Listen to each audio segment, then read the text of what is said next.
welcome to another episode of This Works For Us podcast. And today we have some special guests on, and that's Antwan and Page Holton, correct? I did say it right. Yes, that is correct. Yes, Yes, sir. Welcome. And how you guys doing? we're doing wonderful. Good. Glad to be here with y'all. Man, we with the Jack. appreciate, the Jacksons. We here. We appreciate you guys joining, man, and we just look forward to having a good time with y'all. Absolutely. For sure. So, Nothing less. before we get into it, I always like to start off with like a little icebreaker question here. Okay. Get y'all juices. You know what I'm saying? Get a little something going here. Okay. Question is, if your relationship had a reality TV show, what would be the title and possible tagline? Reality TV show.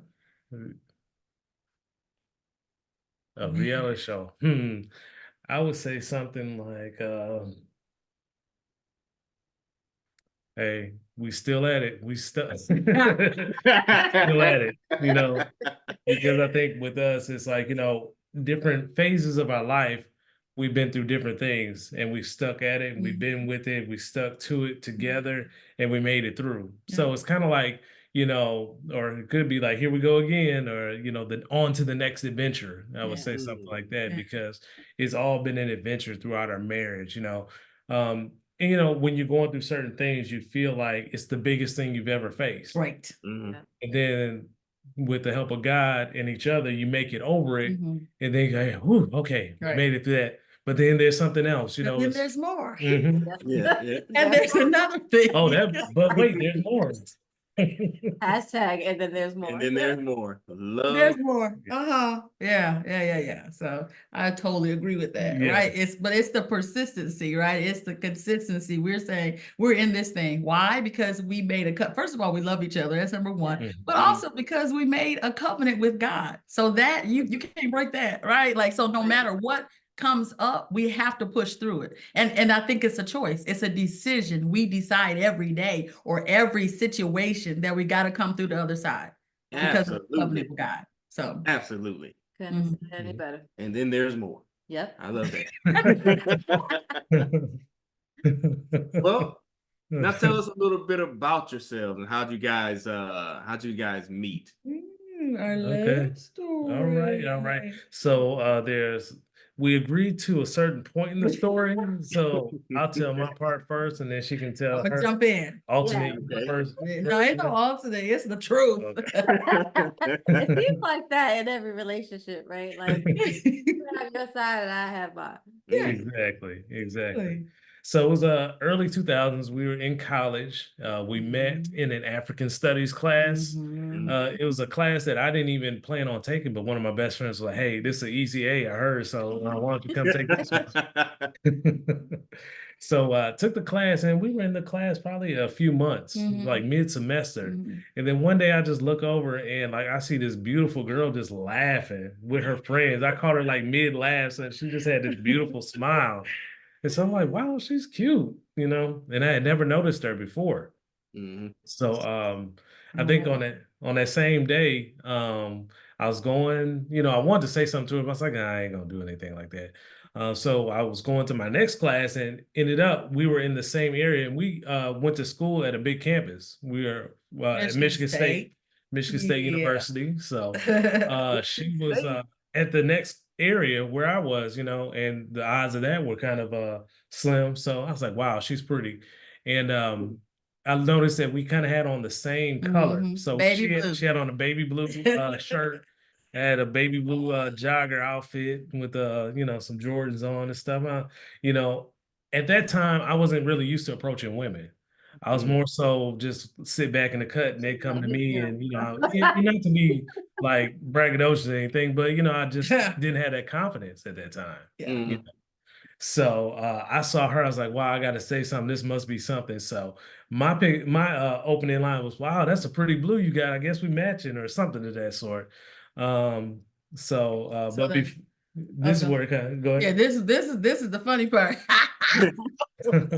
So I am actually, like you said, we're standing outside and I got my group of girls with me. And then I look over and I notice him. And I knew he was from the class and everything, but he's digging in his book bag. And I swear this man must have been digging in that book bag forever. He looking up and I knew that he was building up courage. And I'm like, oh Lord. But then I'm kind of nervous because I'm like, I'm with my friends, like, just go. I'm like, no, I don't want to be bothered. I'm with my girls, you know. But I can see him. He looking up and he digging in that book. I'm like, oh, he about to come over here. He just waiting for his opportunity. He's building up his confidence. And he getting ready to come. And so I gave him my number. Now this is where the story gets tricky. Got the Because he's like, you just threw your number at me.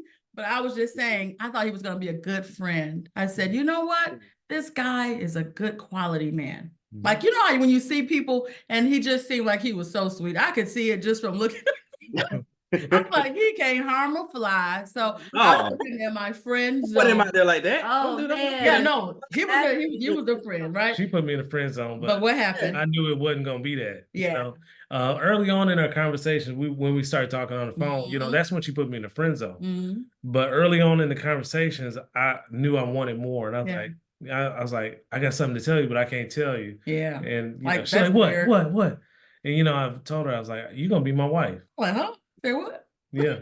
Yeah. Yeah. So I told her early on, you're gonna be my wife. It is like you knew it right away. Yeah. But this is the cool thing I was gonna say about the Stefan Urkel. Okay. So because he was kind of a little nerdy, and Antwan, I love him so much, but he was a little nerdy when I saw him the first time.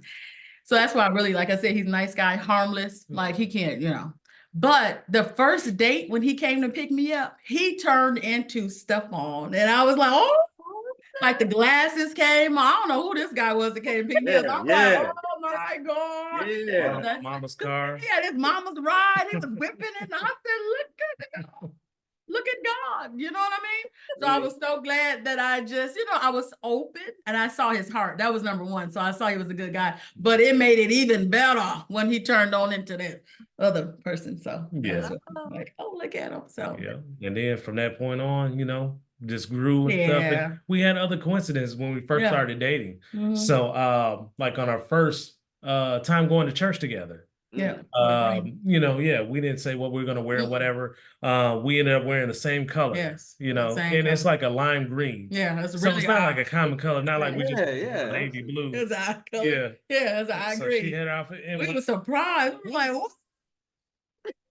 Yeah, so happening right now. Sometimes we get stopped on campus, like a professor or an older person one time stopped. Was like, hey, y'all, beautiful looking couple. And that was like when we first started dating, so. I wonder if that's like I don't know, like some kind of signature God move or something, because literally the same thing. Like we would be at the beach.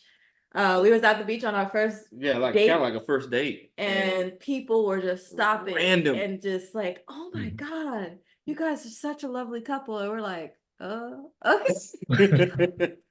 It was so weird. Yeah, so weird. So I'm just like, That's why we looked at each other when you said that. I'm like, what? It's like the glow or something. Like, what's happening? Yes. Well, that's awesome. So y'all obviously finished out college together.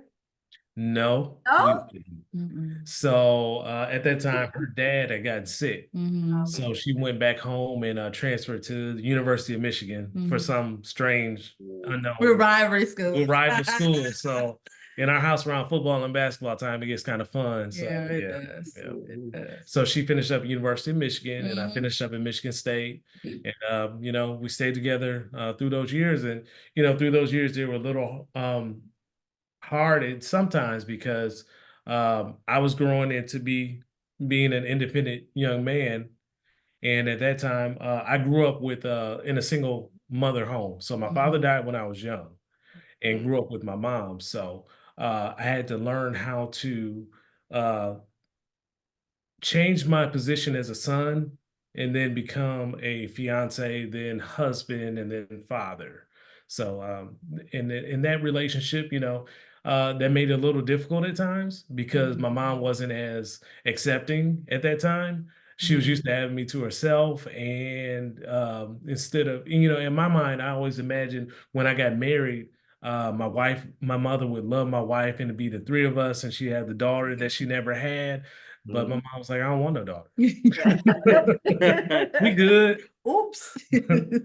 But you know, eventually, you know, I learned she helped me, my wife helped me grow in that because it was hard for me at first because I didn't know how to balance the two.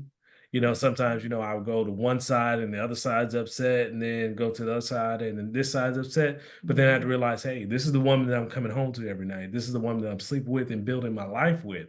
So I had to learn how to reorganize and recategorize, learn how to say a word that's a full sentence, a paragraph, and a statement, and that is no.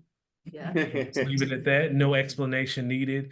And you know, it took a while, you know, throughout our marriage. But you know, now I can say that, you know, we've grown from it. I've grown from it, I'll say, and I know she has too.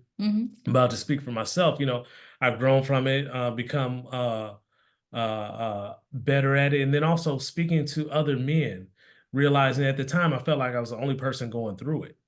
But then learned through other friends and things like that, they were going through similar situations or had gone through it. So it was just a blessing. And then also helped other young men to say, hey, if you're going through this, this is what you need to do. And it is just amazing how many people have gone through parent situations. You know, it's so real. It's so real. It comes up a lot. You know, we had interviewed another couple, and you know, one grew up with both parents, and very much they described it as the like Huxtable lifestyle, and then the other only had his mom, well, his mom and his stepdad. And so their view of what a marriage should look like was very, very different. But the conversation of the parent always comes up a lot. And we remember, like, the first thing in premarital counsel was like, you have to keep your family out your business, right? Like, what happens in your household is sacred to you two, right? And not sharing too much detail. So let's pause on that a little bit and just like tell us how you work through that. You know, especially just growing up with your mom, you know, like that in itself, a mom and a son, and you know, and a son and a mom, you know, and the dad and his girls are different types of relationships. And we often project what we have with our parents onto our spouses. So, you know, just walk us through that a little bit, how you helped, you know, how y'all walk through that, because it is a touchy subject. Right, that's my mom, right? So like, wait, watch where you step in, kind of thing. So just talk to us a little bit about that. Yeah. Well, I think the thing that I had to find was what was true. And I had to realize that she's not going to tell me anything that's going to harm me. She's only going to tell me something to make me better, to make me stronger, to help me avoid any pitfalls that she may see. And I had to learn to trust her as my wife, and then also as a woman, you know, with her intuitions that, you know, only God gives our women, that they can't explain it. They can't, you know, we're fact-based as men. Well, what did you see? You know, what were the clues? What was it? And I just got a feeling, you know. Like, so, but I had to learn to trust her feelings in situations, and her knowledge of whatever was going on. So that, from my standpoint, is what helped me. I think from my standpoint, at first, I mean, like, let's be real, it was challenging because I am the person that I'm used to people doting on me, and everyone wished their son was with me, right? So I'm like, this is new. Like, what the hell? Like, you don't like me? Right.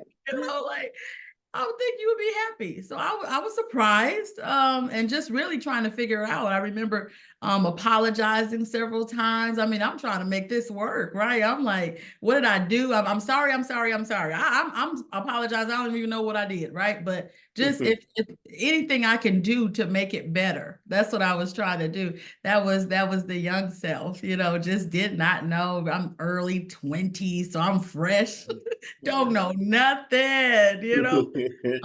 But just trying to figure it out because I knew I loved him.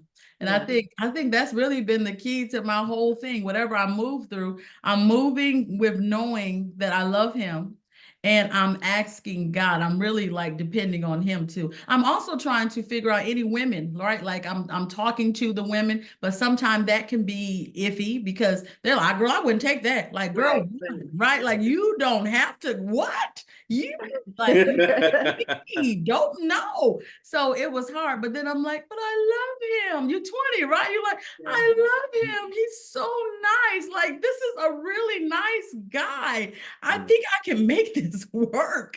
You know what I mean? So I'm so hopeful, and just really trying to figure it out. So I think I spun around a lot. My wheels was spinning and I was just spinning. But one thing that was consistent, I knew we loved each other. And I'm like, and I know this man loves me. And so I defended him and I persevered through all of that, because I said he's a good guy. And if it wasn't for her, everything would be fine. That's what I was thinking. But I realized as time goes on, you realize that's fantasy, right? Like, because in marriage, there is family. Yes, we can try to separate as much as possible. And we try to put each other in our rightful place. Right. But what about the holidays? Just what about the day to day? So yeah, it does matter. Extended family, they do play a role. And so, yeah, but I think like I said, how I got through it was just really the love that I have for him, trying to listen and filter out information, and really the Lord. Can't go wrong with that. But it's funny that y'all, obviously bring up the parents. We had a, different experience with that. It was just like they met for the first time and everybody was cool. No drama and anything like that. And I think, with that being said, is like she stated earlier, when you pretty much keep what used to be your close family, they now become distant because you guys are now the close family. And once those boundaries have been set, hopefully, and I believe now it has been set for you guys, but they won't have to, ever get in, interfere with what you got going on. We don't have any outside interference with that. Obviously, you guys don't either, because that was probably a very testing time for you both with that. Now, absolutely. Yeah. What were you gonna say? I was gonna say, it's testing, but it helped us. And then I'll say another thing kind of to add to the story that helped us is about a year after we got married, Paige got an opportunity. We living in Michigan at that time. So Paige got an opportunity and was recruited by a company to move down here to San Antonio. Yes. That's what got us down here. Yes. So I think the move away from everyone and being so far away helped us to grow together, to depend on each other, and to start our lives together. Because I grew up in the city that's about an hour away from her city. And so, like the holidays, like she was talking about the holidays and the day-to-day and things like that, where if you're in the city, you can get pulled, or you feel the obligation. But, I think God moved us to help us grow and to incubate down here in San Antonio. So this is our city together. No, unfortunately, we can't make the holidays. We're just going to have to learn how to do the holidays together. And the funny thing, too, kind of a side note, is when we first got married, Paige didn't cook that much. And by us being away, she would call her mom and ask for recipes, and she learned how to cook, and she's an amazing cook now, so, we grew together in our marriage and stuff. So was you truthful in the beginning of that? Was it what? I said, were you truthful in the beginning with that? When you said she couldn't cook, and then when she would present something to you, was you like, this is the best thing I've ever tasted? I was gonna say we've been together. She's been cooking for me since college. She used to make some rice-a-roni in college. She made some fried, what was it? Pork chops. Fried pork chops. Oh, that was her specialty. I could do fried pork chops. Don't play. I could do my pork chops. So I didn't say she didn't cook well. I said she didn't really cook much. I got you. Her repertoire was her. It was basic. Just basic. But I mean, she's expanded and she's tried new recipes and stuff. So, and she's always like, "Hey, let me know how it is. And, let me know. Be honest. Don't try to spare my feelings. I want to make it good." Right. So. And that's the thing too about me, and that's what I love about him, is that I can be honest. So with our relationship, we don't have to front. So like, it's like I can cook, but I didn't want to do it often. I was more like a career, just all into nursing and doing, doing my thing or whatever. So then now you have to play a new role. This is a wife role. So it's like, oh, okay, now I have to play this role, right? But yeah, with cooking, it's like, and I'll tell them, like, does this taste right? Like, I don't know about this. Like, I think I'm more critical, you know what I mean? And because I hate that. I hate when people think they can cook and they really can't. And it's like, girl, you can't. Like, and it's okay. Like, it's okay. But please be aware of what you can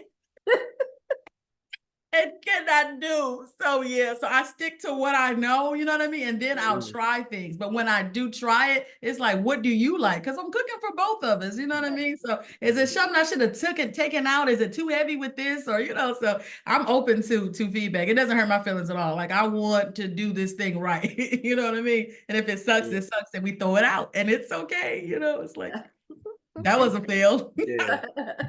And that's what I was kind of alluding to, far as, having that open, honest communication between you two. Because sometimes when you're learning each other, you kind of spare the other person's feeling. But if you can do that out, up front, you're golden. If you can do that in the very beginning, there shouldn't be nothing later on that you couldn't technically discuss. Mm-hmm. So that's just the beautiful side of that. Your best friend, right? Like, you there should you go. be able to say, you tell your best friend everything. If you like, girl, that outfit that ain't working for you, right? You should be able to do the same thing with your spouse. Mhm. Yes. And I was going to say, I think it goes back to what he was saying, knowing that he has my best interest. Like, we're not trying to dog each other. He's Right. not going to laugh and make fun. I mean, we can laugh at each other. You know what I mean? Like, laugh at ourselves, but he's not trying to hurt me. And so I think that matters too. Like, when you trust that person, you can just be honest, and it's okay. We can laugh, and have fun with it. But Yeah. yeah. So how long have y'all been married? So we've been married 15 years. 15 years. Mhm. Yes. God.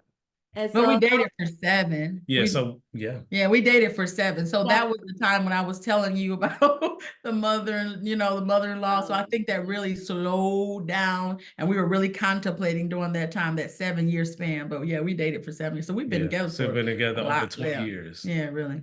Like, you stop doing the math now. We just say over fun. 20 years now. So. yeah, it's like when you have children after the 12-month mark. Like, I'm not about to be counting this. She's 15 months. I got time for that. Yeah.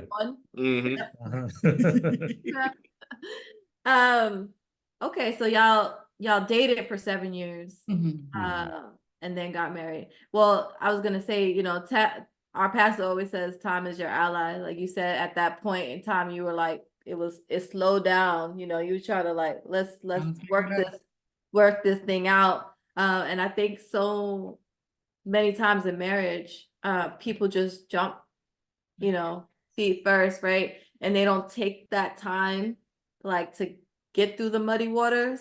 And I think it's just highlighted when you get married and you didn't take that time to go through the muddy waters. And now you're married and now you have to go through it. So it's a little bit easier, like when you're in your singleness and you have time to, like, process your thoughts and deal with your feelings and then come back together and make it work. So that's a blessing in itself that y'all took that time and space that you needed. So any children? What? Yeah, one. Boy or girl? One Boy. 5. A 5. 5. And he's So we 5. waited. We waited. Yes. But you know what? It wasn't by our choice though either. I think, so growing up, my mother always was, taught us that number one, you take your time with having children. And don't have children right away. First, you got to get your education, do all that. And then when you get married, she encouraged me, even when I got married, not to just jump into having children. Enjoy your husband, get to know your husband, like lay down the foundation. So I'm thinking, really, I had a lot of times. I think we was like 25, 26 or something. I was 27. 27 and 27. 26. Yeah, Yeah. yeah, 26, right? So I thought I had time, and then time went by so fast. We was having fun. Like we We was were just traveling, and our friends had kids at that time, so I was like, "Oh, we wish we could come." Well, we're living it up. having fun. And then one day we paused and we are like, hey, we want to have a child. And then we never thought that we would have struggle having a child. We just took it for granted. You just thought that whenever I want to have a child, I can. But life taught us not so, not for us. So we had a challenging time to have a child. And so I found out actually me wanting to have a child, it really saved my life. Because when I was trying to get pregnant and everything, I went to the doctor and I said, okay, I'm just going to go and get checked out, make sure everything is fine. And I found out I had fibroids. And with the fibroids, they told me due to the size and the location, I would have to have surgery to get it removed. And then when I went and got it removed, that's when I found out that I had uterine cancer. So, that's like the short version of this story. But literally, me wanting to have a child actually caught it. I was able to catch it at an early stage. And then we had Izzy. So we had like three, we did IVF, three. We had two failed attempts. And then the third one is when we had Israel. So yeah, that's our son. Amen. So, go ahead. I'm sorry, I was just gonna say too, you go through things and you ask God, why am I going through this? And you have to see the blessing in it, or you'll see the blessing from the situation. So in her having cancer, that qualified us to get it her to be in the Lance Armstrong Foundation, which paid for all of our IVF That's and very all of our expensive. storage and everything. So, you say, God, why is this happening? But when she was going through the cancer, it was like terrible because we didn't know if she was going to live or die. Right. We didn't know what was going to happen if she had to go through chemo, but to God be the glory. She found a great doctor and a great team who said, we're going to be thinking outside the box. We're going to give you these high doses of hormones. We're going to try to avoid the chemo side. And through that, God healed her. And then, like I said, the Lance Armstrong paid for all of our IVF, so we didn't have to come out of pocket for anything. And, you see God's blessings, so, when storms come, you just have to weather it. And then you'll be able to see the sunshine and the rainbow. Yeah. Boy, you said a mouthful there. My Lord, God is so good. Man, he's so good.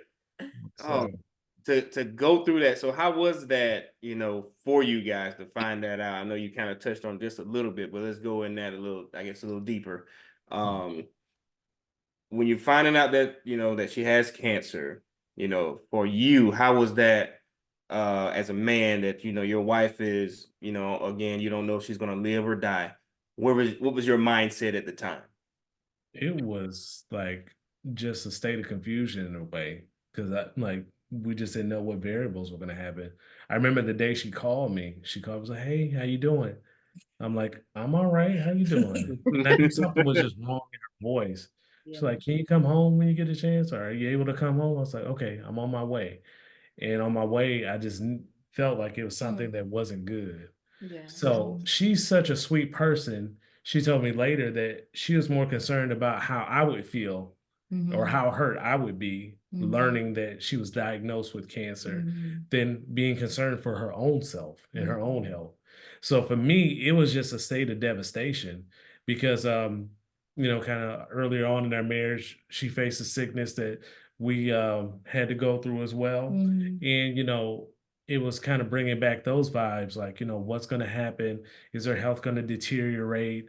Are we going to be able to continue living our lives together, or will I be a widower? It was just like really real. And, the type of cancer she had was unheard of generally for a woman of her age. Right. It's usually an older woman's disease. So it's like, okay, so many questions, God, why is this happening? Why did she get this type of cancer?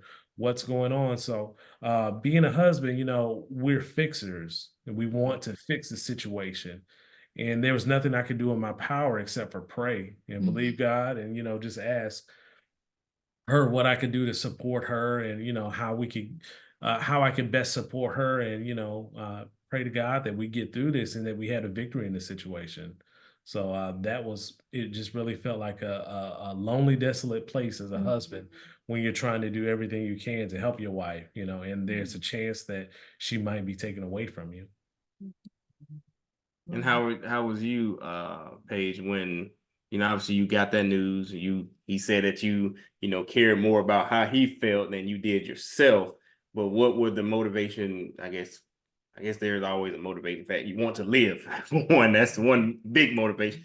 But to go through that, I mean that's So this story can get really deep. So I mean, this could be like part 2, part 3. Like y'all don't even know the half. So I'm really going to try to just kind of sum it up. But oh my God, this story is so deep. So, but you're asking about, how did I feel? So I just remember, thinking like the doctor called me and she told me to come into the office. I remember her telling me, hey, unfortunately, sweetie, like you have cancer. I'm just like, what did you say? Because I could not. I remember she's looking straight at me like I'm looking, and she's like, you have cancer. And I'm like, huh? I couldn't hear her. And I remember she said it again. And I said, what? And it was just me and this doctor is going back and forth. She's saying cancer. And I said, what? She said, and the more she said it, the more it pierced me. It started I said, oh, I could feel it. Like, it's setting in. She's talking to you, Paige. I think I want to just get out of my body or something because that C word, I don't play with C. I don't play with the cancer word, right? So I'm like, me, and so literally the more she said it, the more I could feel it seeping in and I'm receiving what she's saying. And I'm like, oh my God. Oh my God. And she's telling me, unfortunately, you're not going to be able to have a baby. I'm so sorry. And she said, and I even, took the biopsy and I had them do it again. I said, please check it 2 times. I know y'all good, but just double check. And she said, unfortunately, it came back sweet. I'm just like, oh, so when it hit me, because I was like I said, it took about 5, 7 times. We're going back and forth. And then I said, okay. So it was like, okay, now it's seeping in. And now I have to deal with this. And I'm just trying to figure it out. Like, Lord, what is this? Because I feel like me and God is best friends. That's how I feel. Like how I feel about Antwan. I feel like, oh, he's really, he has my back. So how did you, God, let something like this happen to me? I want answers. I need answers because I'm devastated at this point. And what are you doing up there? Like, I know you control everything. You control it all. And I am your daughter. I feel like I've been good. So now I'm going through my thoughts and I'm thinking I've been a good woman, like I've been pure. And I know some chicks out here, not to put judgment, but I'm like, because I felt like uterine cancer was so personal. This thing has entered into a sacred place, right? It's so precious. And I'm thinking, and you let something like that get inside of me? What is this? What did I do? And I'm a good woman. Like I live for you my whole life. I've been holy and I've been trying to do all the right things. And then here I am, me, Paige, like why? So I'm like, me and God, we had have to have a whole conversation. And that's why I love God. Like he's so good. He knows me. He knows me. And so he lets me pout and he lets me do all the things. And then he gets me together at the end. That's a beautiful story. But going back, like I said, so I'm talking to God and I'm thinking about all these things. And then I start thinking about, I got to tell him. Like, how do you tell somebody you got? Because I know he loves me. And I know he's going to be scared. And I'm just like, man, this is rough. But I got to tell it to him because I don't even know what stage I'm in. I don't even know what this is going to look like, the cancer journey. So I need to let him know. And plus I needed support, right? So I'm just like, man, I didn't want to tell him because I'm just so scared to tell him on how he's going to handle it. That's usually, when you hear something like that, it's like so devastating. And like you said, you just don't know the outcome. So yeah, so I told him and stuff. And I just kind of like gently, I try to be as gentle as possible. Like, And she told me it's kind of like, dropping that chicken wing in the hot grease, drop it in and sit back. But she told me this, like, I was like, wow. And then I just started crying when she told me that. And she consoled me and I consoled her and she started crying. And then, we just kind of had our little time to weep and then kind of picked ourselves up. Okay, what's next? Mm-hmm. Yeah. Now we got to go to God. It's a trust God now moment. I was gonna say, I think that's what you have to do. I think God will allow you to, okay, y'all go ahead and get it out. Go ahead and cry, get it over. Are y'all done? Now y'all ready to let me do what I do? Right. Yes. Come on. Exactly.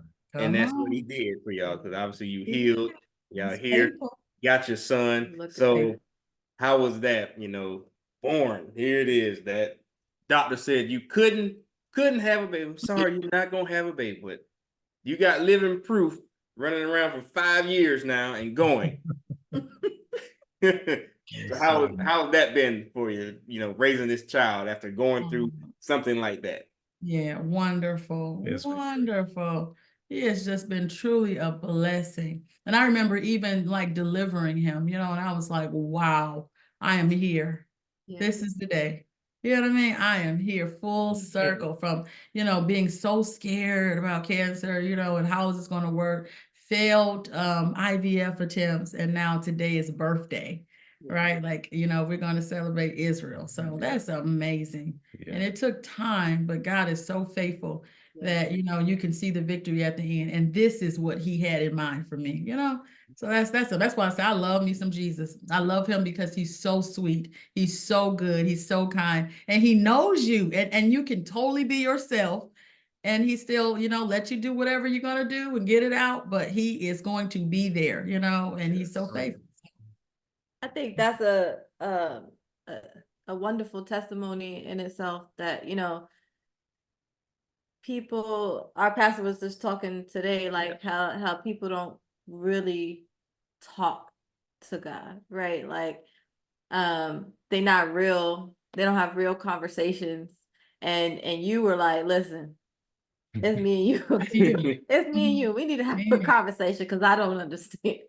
And I think just, for the new Christian or, even some of the people who've been in it for a moment, it's like, if you're really going to have this relationship with God, then you really need to get intimate with him, right? And I think one of the most important things you said was like, wait a minute, like, I'm your favorite. What do you mean? Like, we have a relationship. You are my daddy. Yeah. So come on. You said you're gonna protect me, so I don't understand.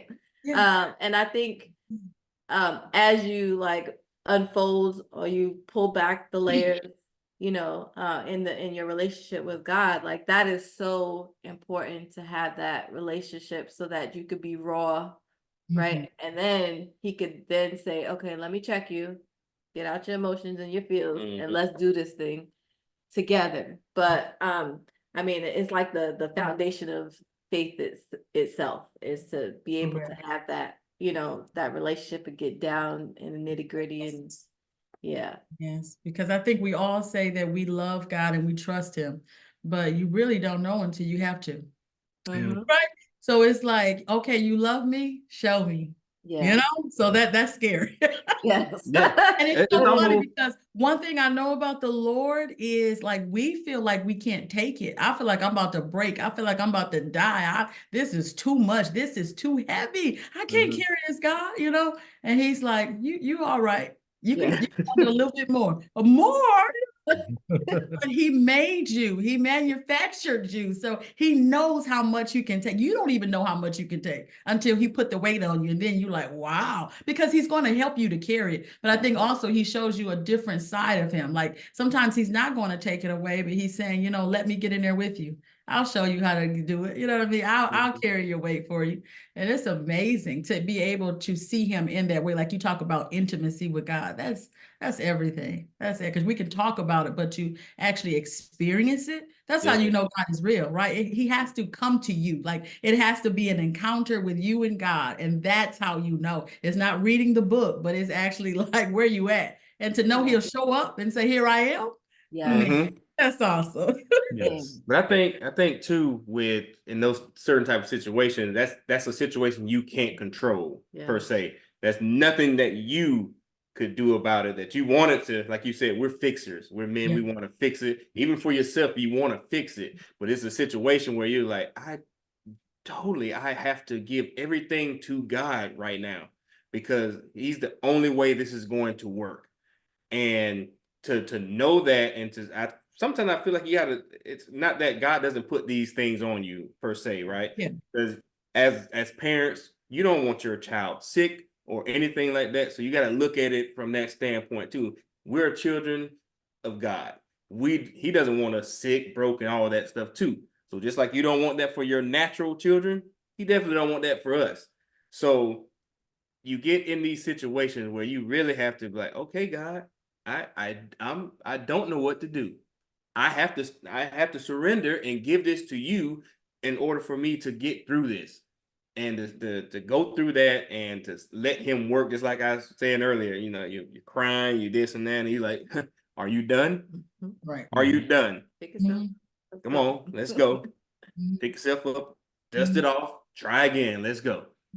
And just to see that, man, and to know from your story, even similar situations that we've kind of gone through like that recently, truthfully. So, and for him to come through and work that thing out, as just shows how great God is and how glorious he is in all that he does. And you said something very important. He's the manufacturer. He created us. So he knows what he's put in us, what we're capable of, and what our purpose is. And that is such an amazing thing to know. And once you know that and operate in that, it's going to work wonders for you.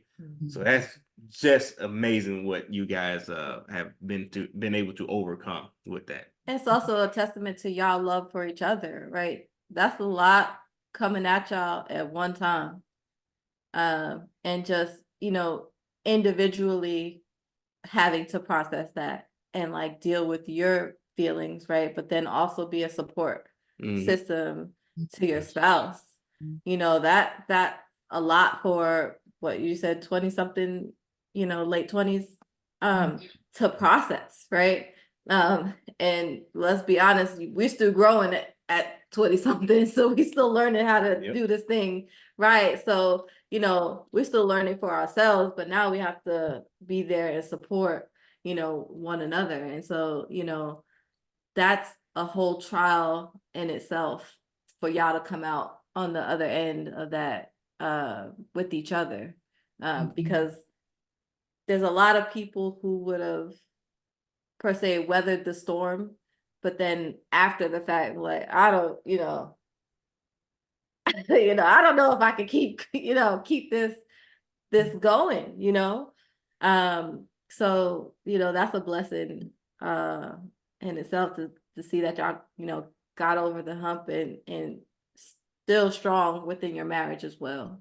Yeah, I kind of like with Moses part of the Red Sea, Israel stacked the 12 stones in the middle of the Red Sea, so it'll be a testament for the generations to come. It's kind of like God's blessed us with different things that we've overcome, and it's like we stacked them and we stacked them. And then when we face a new trial, we look back at the things that we stacked in the past to say, okay, God, you brought us through this, you brought us through cancer, you brought us through the infertility, you brought us through whatever situation it may be. So we know that you're able to do it and that you have all power. So we're going to trust you on this new situation so that we know that in the future, we're going to stack this one as another testament to you. So, we kind of go through that. And, that's how we face some of the trials that we go through, was like, God, you've done it in the past. You've delivered us. You've helped us. You've given us the victory. So we're going to trust you on this one too, no matter what it is. Man, that's so amazing, man. What would you say is your spouse's greatest strength and that you admire about each other? I would say for me, it's his ability to discern what others need. And it's not just my need. One thing I love to see Antwan do, like he can It's like he already puts things in place of what I need. He'll notice something before I even need it. He'll be like, providing that for me or giving that to me. And I'm like, wow. Like, I mean, it could be the simplest things. Maybe something need to be fixed, or I need something like fixed, like water. But then it could also be something a little bit more spiritual. But I feel like with him, I really truly appreciate his sensitivity and his discernment. Like I'm telling you, he can pick up on stuff so good. And I'm like, wow, that's amazing, So he anticipates things before it happens. So I think that's definitely a gift. Mm-hmm. For her, I would say, well, thank you, babe. Appreciate that. But no, I would say for her, it's just her. She is a wise woman. I appreciate her wisdom, just the way that she can see situations. Like for me, sometimes I'll look at things and just see it at face value. But she'll ask questions. She'll say, "Hey, what about this? Did you think about this angle?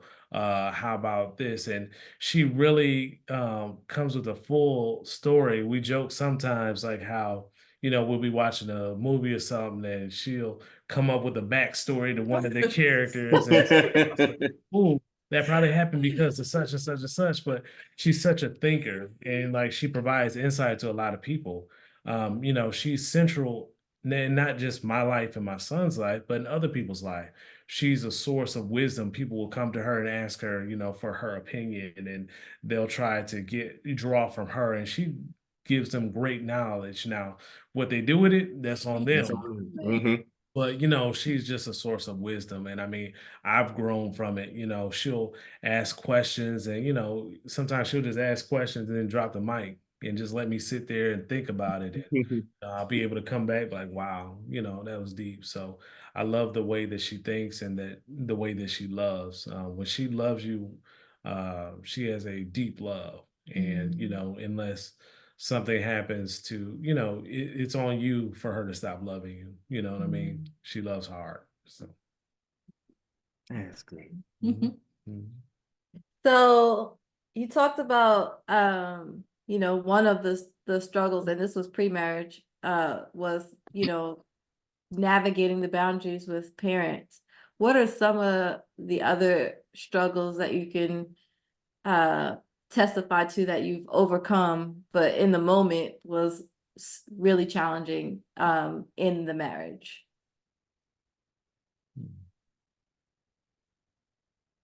I'll say the health, but okay. So what you want to go? So health, I would say also in the beginning, I would say kind of learning to live together. oh, absolutely. Yeah. Oh, yeah, that's a good one. So we got married in our late 20s. We both had our own place. Yeah. We both lived our own ways, which wasn't too far off from each other. No. But one story that always cracks me up is like, you grow up doing things differently. I grew up washing dishes and then you put it in the drying rack, just let it dry. She grew up washing dishes and then you dry them and then you put them in the cupboard or, stuff like that. But one funny story was like when we first got married, she was working nights as a nurse in the hospital. And I was working the day shift. So, sometimes, depending on our shift, we would see each other for like less than an hour in the afternoon. I'd be getting home. She'd be getting ready for work. Hey, kiss, love you, bye. And she'd be gone. Well, she grew up in a family where they put their leftovers in the oven and then would come back to them later. I grew up, you put it in the refrigerator. So I'm getting ready to cook something and I'm preheating the oven. And, the oven's warming up and I'm starting to smell something. And it smelled like something burning. And then I open the oven and smoke. It's like a plastic bowl with some leftovers melted in the stove. And so I'm like, oh my God, this was left in the oven. So I call her, we talking like, hey babe, I was trying to do this and you left this in the oven. She's like, why didn't you check the oven? I'm like, why would I check the oven? Nothing should be in the oven. So Yeah. We had to say, she's like, well, I leave my leftover. Well, I don't, so Yeah. we kind of had to learn. Yes. And so now, well, I mean, she doesn't do that too much anymore. But that was something I had to learn and adapt. And it's something where, you can get mad at because it's not the way that I do it, or something that you can adjust to say, okay, this is the way you do things. Let me, kind of adjust to make it. So that was kind of a hurdle, just coming together as two individuals, especially later in life, like I said, and then just kind of learning how to mesh our worlds together. Yeah. That was funny though, because I would never have thought. I'm like, who turns on the oven and don't look inside like this? But it was funny. But we got through it. We got. Do you think that those adjustments were pretty easy for you guys to like navigate through, or do you feel like it was like one of those I need to come to Jesus moments with with my spouse and myself? Because I know that for some it is a struggle, right? Like there's just things that we grew up doing that are normal to us, right? Don't really bother us, but when you're in your late 20s, right? These are things I've been doing for a long time. So now you're telling me that I need to adjust my ways. How was that, just processing and then, deciding whether or not I feel like compromising on this, or maybe you should compromise on this? How did y'all work through that individually or together? I think for both of us, I think we're pretty laid back people. So for me, it's not a lot of things that bother me. Like I'm really pretty flexible about a lot of things. Now the things I care about. So it really depends on what we're talking about. But if we're talking about oven, okay. We're talking about dishing, okay. But like it could be. It just really depends on the situation. I don't know. Would you say you feel the same way, or would you say you were a little bit more particular about some things? I think sometimes I was more particular and she was more lenient. So, it just worked out, but we would talk about it. We would talk about, hey, I think it should be this way. I think it should be this way. And, I think we both conceded on different things at times. And there was nothing that was too big that, where if one person saw it so important that the other would still stand their ground. But, on the flip side, if there's something the other person felt like fighting for, they would do that. And I would say earlier on in our marriage, communication was difficult for me. Where it's like she would be able to just express her feelings, blah, blah, blah, blah, blah, lay it out and everything. And I wasn't able to process it that quickly. I was like, well, let me sit on it, mull over it, and then, come back to you, like that. But I think over time, I kind of use that as a stalling mechanism too, because, maybe I didn't want to face what she was talking about at that time. I didn't want to take accountability for what she was talking about. So let me use that. And then, she talked to me about that, like, hey, you say you're going to get back to me, but it's taking days or however long it's taking. So once she said it to me, I realized it wasn't fair to her. No, because she's bringing me issues that are pressing upon her. And it's not that I'm spending all this time trying to dissect what's going on, but it's because maybe I'm offended and maybe I'm weaponizing the time in between a response instead of taking ownership of what's going on, standing up and kind of getting back to her. So that was a way that I think, we that was challenging. That was a challenge. Yeah. That was a challenge because I am definitely a communicator. And I feel like, we can work out anything. Let's just talk. Like, please talk. And a matter of fact, it makes me feel better to talk, right? Like I have to release it. Once I tell it to you, I'm not a nagger. That's the good thing too. Like I'm really not like, I'm not there. Because I don't want to talk about it forever. Me either. Like let's talk. Let me put it out there. Let's come to an agreement and then we can squash it and move on. And so that bothered me because I'm like he was saying, I'm like, when? Like, man, that means I have to hold all this stuff in. Like I'm just walking around like, oh, that's heavy because I like to express. And so you're telling me not right now, zip it, and I'm like, man, like like it was forever. So yeah, so I think that was the most challenging, trying to figure out So, you know, you had to be patient because I didn't want him to feel like, you know, say something. But at the same time, like, yeah, say something because we still like when, you know, we still need to talk about it. The problem has not been resolved yet. So I'm not going to sweep it under the rug either. So I'm not that type of person either. So it's like if I don't like something, we're gonna have to talk about it. So I'm just waiting. It could be a week or whatever now, but we're gonna talk about it because it's still an issue. So let's just hurry up so we can move on and be happy with so I don't know, like I'm real basic, very just simple, you know, Far simple from with basic and far from simple. that. She's straightforward with that. Very straightforward, Yeah. basic. And it's That's good right. though. Yeah. You know, it helped my accountability come up, you know, because I'm saying, hey, I'm the husband, blah, blah, blah, all these things, but I'm not leading you to a place of comfort by not giving you rest in your mind by talking about these situations. So no matter, even if it hurts me, well, you know, it might have hurt her to come up with these things, you know, like going back to the cancer, how it hurt her to kind of tell me what was going on with her in the sickness at the time. Well, she spent time thinking about these things, maybe observed some things from me, and found a way to communicate it to me to try to soften the blow, even if maybe it's something that was, you know, hurtful to me, you know, or may have like been something that I hadn't realized, you know. She took all this time to, it's kind of like preparing a meal, made it presentable and everything, then presented to me. And that's just like me saying, ugh, I don't want it right now, or I'll eat it later, Yeah. you know, with that conversation. So, you know, instead of saying, okay, let me dig into this now, we'll get through it and, you know, kind of come out on the other side. So, you know, I feel like, you know, I've grown quite a bit, you know, in that over, you know, our marriage. And, you know, that's what we talk to other younger couples about is just keeping the lines of communication open and then being honest with each other. Yeah. Well, I was going to segue into that, like you said, for other couples. So, what would be some advice that you, or one key advice you would give to married couples or soon to be married couples? I would say talk, communicate, and try to get as much communication out as you can. Don't rush into marriage if you don't have to. Um, like we took 7 years, which is a longer time, but to me, I tell her now, like if I could do it over again, I would have married her sooner. But I also feel that we went through some things while we were engaged and dating that if we had got married earlier and went through those same things, it could have possibly ended our marriage, you know, because they were kind of big things. But I would say definitely communicate. You have to communicate with your spouse. Be honest with them. Know that, you know, you're in this thing together. If I'm honest to you and telling you everything that's going on with me, then, you know, I'm trusting you that you're just going to give me good advice and that we're going to make it through together. Yeah, I'll piggyback to what he said too. That was the first thing I thought about was be ready. Like you said, be ready for marriage.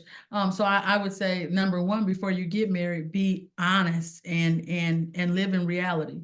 Let's not make marriage be a fantasy. And whatever you see in that person, you're gonna see it when you get married. Like so you really should not be surprised. I will say this with him, I knew exactly what I was getting myself into, and everything I saw it in my marriage. So it wasn't like I didn't know, like I can't say I didn't know. No, you knew. Come on. But you chose to, right? So you want to make sure that whatever you see, you can't build a man, you can't build a husband, you can't build a wife. So whatever you see, that will be okay. So that's number one. And then, like he said, number two is when you go in, you got to talk. You can never over communicate. Like let's talk, and also be that person's friend. Like nobody should be your husband friend. Nobody should be your wife or your best. Like you should be that person's best friend, your spouse's best friend. You know. And I think that helps with anything, right? Because lovers, you know, you can fall, that kind of can fall off, but your best friend, that's your ride or die. Like that's consistent no matter what. So I would say that, you know, just know what you're getting into.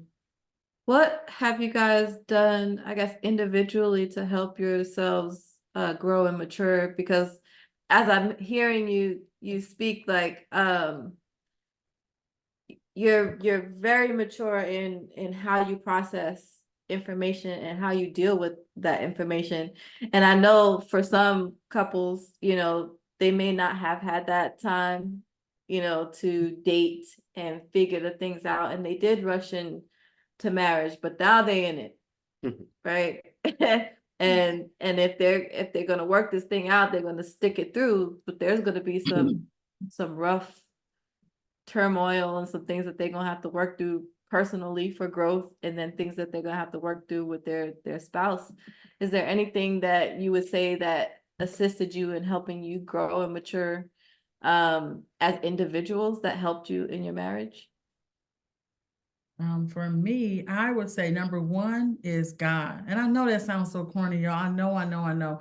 But how it's like you don't even know yourself. Like God, I need God to show me who I am. Because I'm learning myself, right? I'm in my 40s, but I'm still feeling like, and you're forever evolving. So I'm really, really trusting God to help me, show me, because that's what marriage is going to do. I will tell you that I know that marriage shows you yourself. Like all this stuff, he's going to bring up everything that I could not see. I'm blind. I can't see myself. Your husband can, your spouse, your wife can. They'll be glad to tell you about yourself, right? And so we have to run to God. I have to run to him and say, Lord, help me, because my own knowledge, you think you're so smart. You're not, okay? You're not smart. You don't have all the answers, because this world is so complicated. It can be complicated.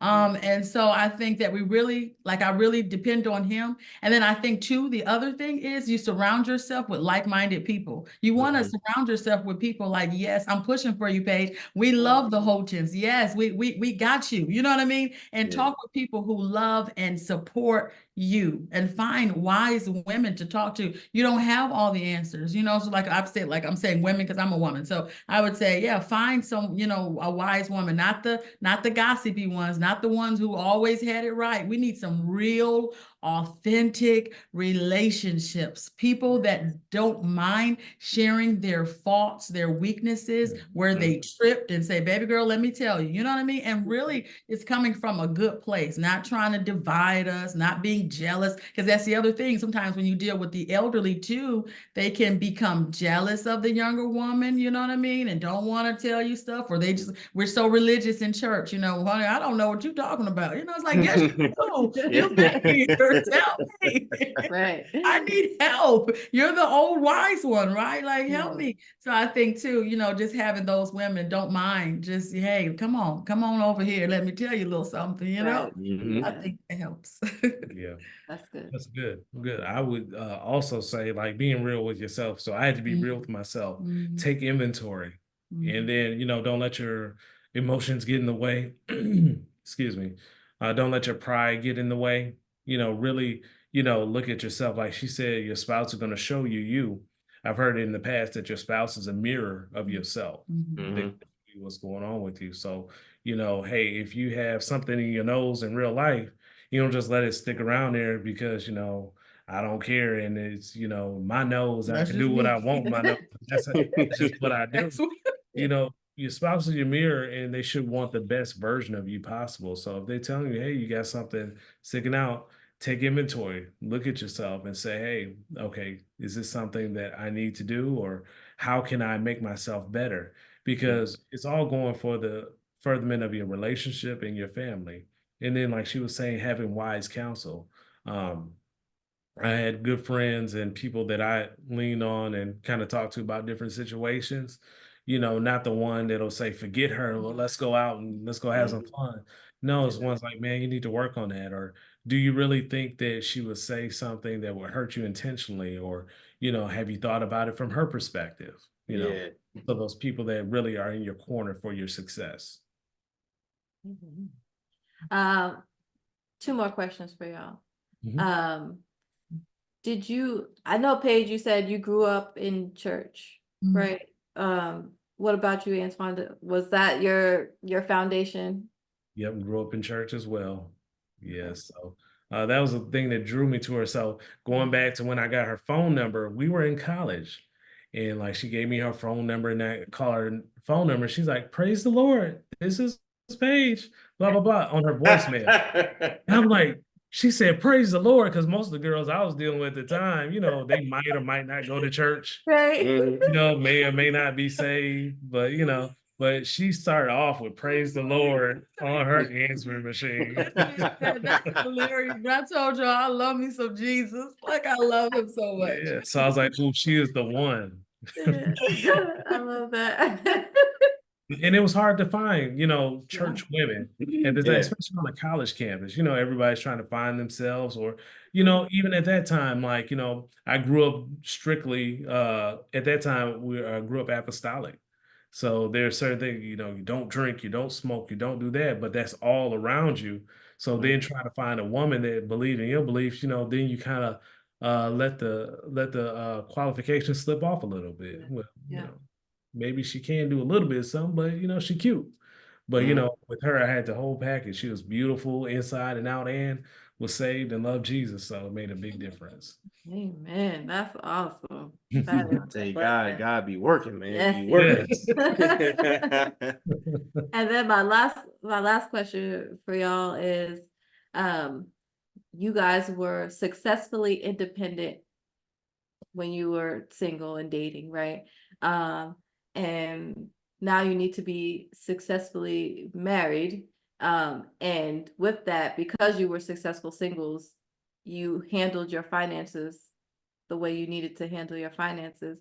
How was it coming together, and combining that and making that work? I know divorce one of the number one reasons for divorce is finances.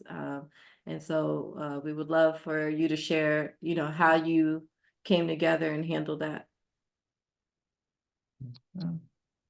I'll say for me, it wasn't hard, but I will tell you that I did consider putting some money up for myself. I was okay with us putting everything in the pile together. Because I thought that was right. Like I knew coming together, that's just what I believe. You know what I Yeah. mean? Like we should have a joint account and it comes together. But what I was a little bit on the fence about, well, should I have a secret, stash? Because from what I hear all around me, women is Yeah. saying, girl, you better keep you something because Mhm. this man can get up and leave you at any time. And so I did contemplate that, but it also feels like a secret. It don't feel right. It's like, why is it a secret? You know what I mean? Like if it's just money, so I did struggle with that, but I didn't do it, just to let you know. Yeah. Well, thank you. So glad I could trust you. How to come across. But other than that, like I didn't, like I knew it should be coming together, right? Yeah.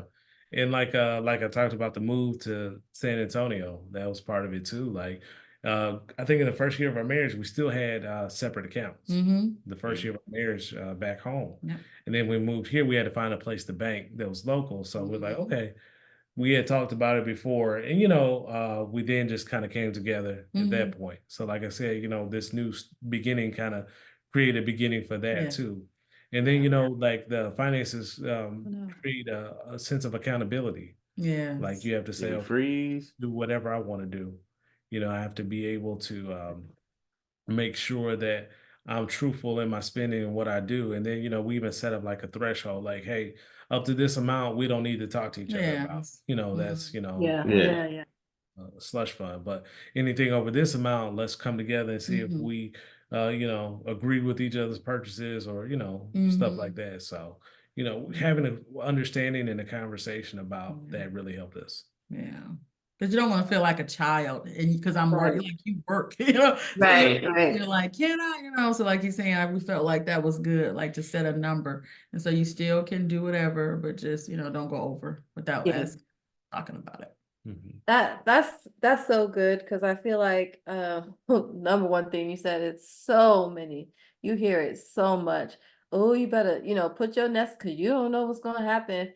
And one thing that resonated with me, and I was kind of on your page, like I always believe that, one pot is, when you two come together, you better than y'all two separate. But one thing that resonated with me is when we did our premarital counseling was the pastor said, "What, are you preparing for divorce?" Mm-mm. Right? Like, so you're gonna have the secret account. What you saving for? Because you preparing for the divorce? Already Right. You preparing setting for you. yourself up Mm. to have that mindset, that you're already gonna get to that point. Or that you're gonna need you're that- already that plotting to secret dip account. out. Yeah. If it get too hard, I'm out. I'm good. I got my money. Right. He can do whatever he need to do. That's, man. So Yeah. many people talk about that. Yeah. Yes. So, that's real. And I'm glad you mentioned that, because just, it's a different generation, and, Mhm. people have a lot of thoughts about things, but we know what's worked, right? And what God put together, right? And what the covenant means, and together you're stronger. And so, for people, younger couples, or even couples that have been in it for a little bit, to know that it can work, is amazing. And to see it working in other people's lives, it is amazing. And so, it's great to be able to, hear from other couples who are doing it and making this thing work, and knowing that, yes, there's humps and bumps along on the way. We bumped our heads a few times, right? But it doesn't mean that you can't get back up, dust yourself off, and, keep it moving.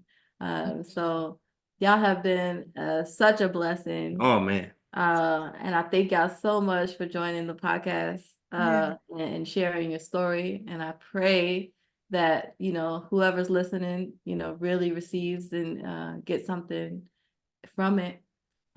Did y'all have any questions for us, or how did you feel telling your story of going back down memory lane?